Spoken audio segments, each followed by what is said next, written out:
Suki speaker, Mr. Gregorio Luayan, CBA, CRA, Chartered MCSI.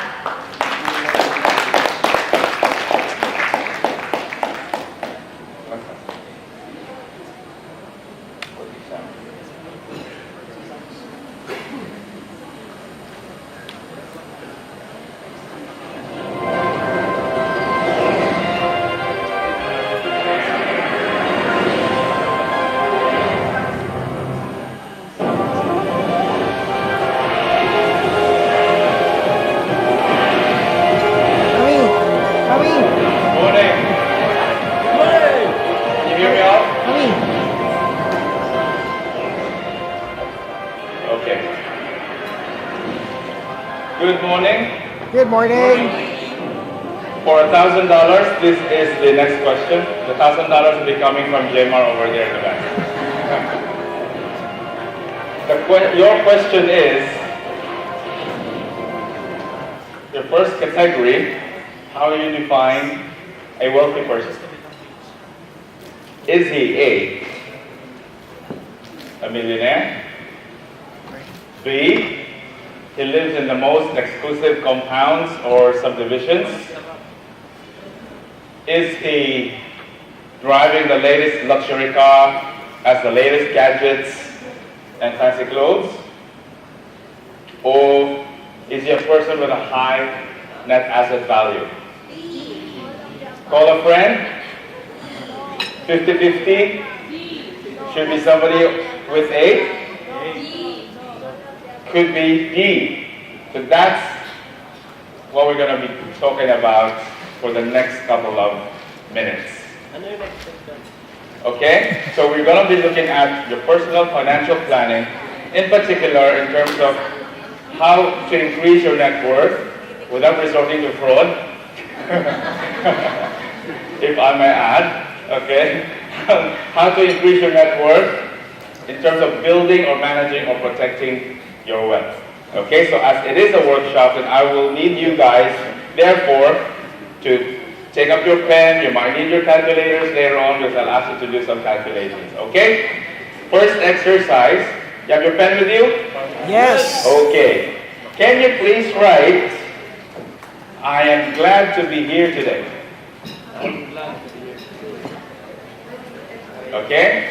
I am glad to be here today.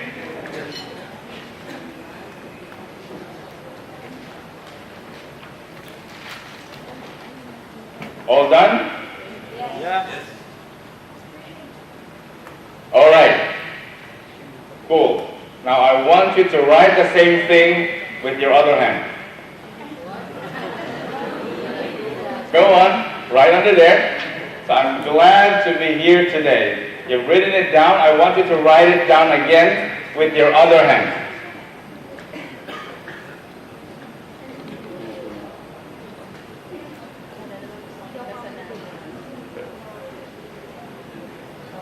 Done?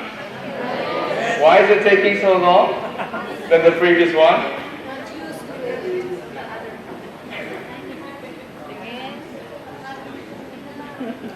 Okay, done? Can you show it to the person next to you? How does it look compared to the previous one? What? Grade 1? You know what that is?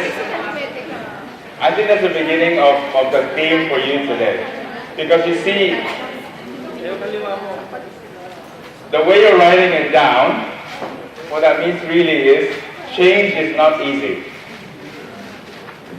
You know, you're so used to doing one thing, but when you start doing it, it looks different, it looks difficult. It may seem difficult for you when you're doing it, but you're able to do that. But change is constant. And what I'd like you guys to take with you today are specific changes that you may be able to do with yourself with the learnings that you have today. Okay, you've seen the first presentation from Iyad earlier where I think from the practices and the way you perform your job, change might be required. And in the next couple of speakers, you'll probably be seeing some things that you may also benefit from where change may be required. And that's the kind of mindset I'd like you to take in the next few days. All right? So, we were talking about how we define wealth. And for people, there are different manifestations of being wealthy, right? We define it differently. How do you define somebody to be wealthy? You usually look at the external things. What do they have? What do they drive? Where do they live? Okay? So when we're looking at wealth, wealth should be something that you accumulate. Yeah? What you accumulate, not what you spend. Because what we see is the outside thing. And you see earlier talking about people trying to live up to a certain expectation, people trying to live up to certain images. Okay, and that can lead to trouble. Now what we want to do today is look at your personal circumstances and see how you're able to plan yourself a lot better. So saying if you're making a good income each year, that might not necessarily mean you're wealthy. A person may not be making as much, but probably will be a lot more liquid than you are. Okay, so it's not always a clear sign that if you're making 10,000, 15,000, 20, 50, you're a lot more wealthy than the next person. Okay, so I'd like you to look at how the world has defined the wealthy. So there was a study that was done, and this is the study that I'm sharing with you in terms of the study of the world's millionaires. The most number of millionaires obviously is still in the United States. Okay, but you'll be surprised that they have the statistics as well in terms of the billionaires, and I'm just going to quiz you guys in terms of which countries these billionaires come from. The number one obviously is from where? US. That's from where? US. The next one is? China. So the most number of billionaires in the world are in the United States. 30% of the world's billionaires are in the United States. Second will be in China. Third is that where? Where is that? My son can tell me which flags these are. Come on, children. That's where? Russia. Next one is? Germany. If somebody's saying France, I'm going to kick you. Next one is? Brazil. Brazil. India. India. UK. The UK. Number 8 is Hong Kong. Okay, the number 8 in the number of billionaires is Hong Kong. Number 9 is France. Number 10 is Italy. Okay, so they were ranking the top 25. Do you know the number 25 in terms of number of billionaires among 196 countries? The Philippines. Amazed? Of 196 countries, the Philippines ranks number 25 of the number of dollar billionaires. You could be one of those. I'm just repeating your words. Okay, so in terms of billionaires, as we say, the most number of billionaires in the world come from the United States. There are 7,135,000 millionaires in the United States. And you would probably think, did these guys inherit their wealth? Or did they work for it? 80% of that number are first generation millionaires. They did not inherit that. They worked for it. So these 80% is what the study covers. Okay, because that's where you can come in. So how wealthy should you guys be? So this is where you need your calculators. Because I'd like you to evaluate yourself in terms of how wealthy you are. It's not about the million, because I think many of you guys are already millionaires in pesos. Diba? Multiply mo yung monthly income mo into pesos, millionaire ka na talaga. In income. Okay, but how wealthy should you be? So I'd like you to take out your calculators and start calculating, because your wealth should be based on your expected level of net worth. Not your income, but your expected level of net worth. And how you should be calculating that is through this one. So, calculators out. First things first. Take your age. No cheating. Your age multiplied by your annual household income. So if you're married, both your incomes, or if you want to calculate your own, calculate your own. So your age multiplied by your annual income in reals or in whatever currency you are in, so that you're able to relate to it. Okay? Your age multiplied by your annual income, divide by 10. So take one number off.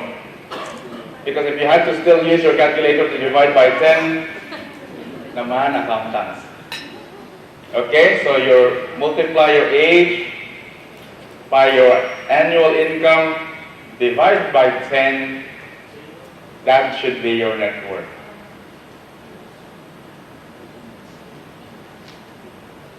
What figure do you have? Do you have that? Walang yes or yes? Did you reach that figure? Do you have that right now in terms of net asset? Net worth? No. Because even in terms of the US population, that 7,135,000 only represents 3.5% of the population. Okay? So what does that tell you? That's something that you can work on. That's why we're talking about how you can build, accumulate, and do that while you're gainfully working here. Okay? So if you were able to reach that, you will be considered a bow. A bow is anong bow? Bow means you're a builder of wealth. Okay? So if you were able to currently have that figure that you calculated today, then you're a builder of wealth. If not, then you are a UAW. What is that? You're an under-accumulator of wealth. You haven't accumulated enough. So how do you get from one to the other? So that's what a conversation is. And based on that study of the 80% of those first-time millionaires, there are 7 factors that were common to them. And I'd like you to look at these factors because these may be attitudes that you can try to emulate if you're not already doing it. One is they live well below their means. Because if you look at yung mga kababayan natin dito, people are living well beyond their means. Kahit siguro yung sweldo nila is kulang pa pambili ng iPhone 6 na ang bitbit ngayon. True or true? Diba? Kahit siguro nagtatrabaho sa kung saan, it doesn't warrant them having iPhone 6, iPhone 6 Plus, they'd be the first with the gadgets. Okay, so living below their means. These 80%, those millionaires, were living below their means. Second, they allocate time, energy, and money efficiently in activities that are conducive to building wealth. We'll take these up one by one later on. Third is, they believe financial independence is more important than displaying social status. Fourth, their parents did not provide them economic outpatient care. Ano sabihin ng economic outpatient care? SOS kay nanay, SOS kay tatay. Diba? Supported ba kayo ni mommy o ni daddy hanggang dito? Meron ba kayong external outpatient care? Oh, it's the opposite way. It's the opposite way, ano? Fifth, those millionaires, their children, adult children, for those of you who have adult children, wala pa akong adult children, thank you. But for those of you who have adult children, their adult children are also economically self-sufficient. So their children were not dependent on them.